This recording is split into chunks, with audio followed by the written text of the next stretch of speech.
माँ की आखिरी इच्छा, दिल को छू लेने वाली कहानी। माँ खुद नहीं सोई, हमें सुलाया। हर कहानी और किस्सों से हमें हंसाया, हर मुश्किल और परेशानी को गले से लगाया और हमें दुनिया में कुछ अलग तरीके से जीना सिखाया।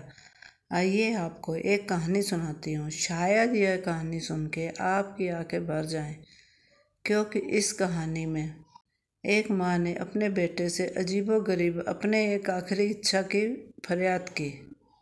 एक बार एक बूढ़ी माँ को उसके बेटे ने एक वृद्ध आश्रम में ले जाकर छोड़ा। इस माँ का यह वही इकलौता बेटा था जिसके लिए इस माँ ने जीवन भर संघर्ष किया। इस बेटे के लिए वह सब कुछ किया जो एक माँ को करना चाहिए या माँ कर सकती है, और आज भी अपने बेटे को किसी भी तरह की परेशानी ना हो, इसलिए आश्रम में रहने के लिए भी तैयार हो गई। वृद्ध आश्रम में रह रही माँ हमेशा अपने बेटे को याद करती, मगर बेटा केवल साल में एक बार उसको मिलने जाता या फिर फ़ोन पर बात कर लेता। कई साल बीत गए। वृद्ध आश्रम से बेटे को एक दिन फ़ोन आया। उन्होंने कहा, बेटा जल्दी से आश्रम आके अपनी माँ से मिल लो, वो बहुत सीरियस है। बेटा जब अपनी बीमार माँ के पास पहुँचा तब वह अपनी आखिरी सांसें गिन रही थी।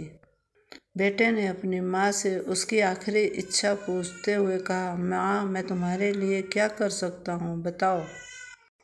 माँ ने कहा, बेटा इस आश्रम में गर्मी और मच्छर बहुत ज़्यादा हैं, यहाँ पर कुछ पंखे लगवा देना। फ्रिज न होने की वजह से यहाँ हम बूढ़ों को कई बार भूखे पेट ही सोना पड़ता है, क्योंकि किसी ने दिया हुआ खाना खराब होने से नहीं बचा पाते। तो इस आश्रम के लिए एक दो फ्रिज भी खरीद कर दे देना।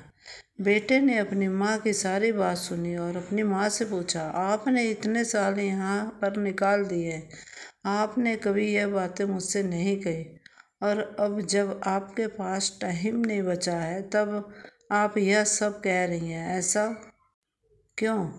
माँ ने बेटे को जवाब देते हुए कहा, बेटा मैंने गर्मी, भूख और पीड़ा सहन कर ली, लेकिन मुझे पता है जब तेरे बच्चे तुझे यहाँ पर छोड़कर जाएंगे तब तू यह सब सहन नहीं कर पाएगा। इसलिए तेरी सुविधा के लिए मैं तुझे यह सब लगाने के लिए कह रही हूँ। खुद से पहले मुझे खाना खिलाती थी वो माँ थी, मेरे कुछ न कहने पर भी वह सब समझती थी।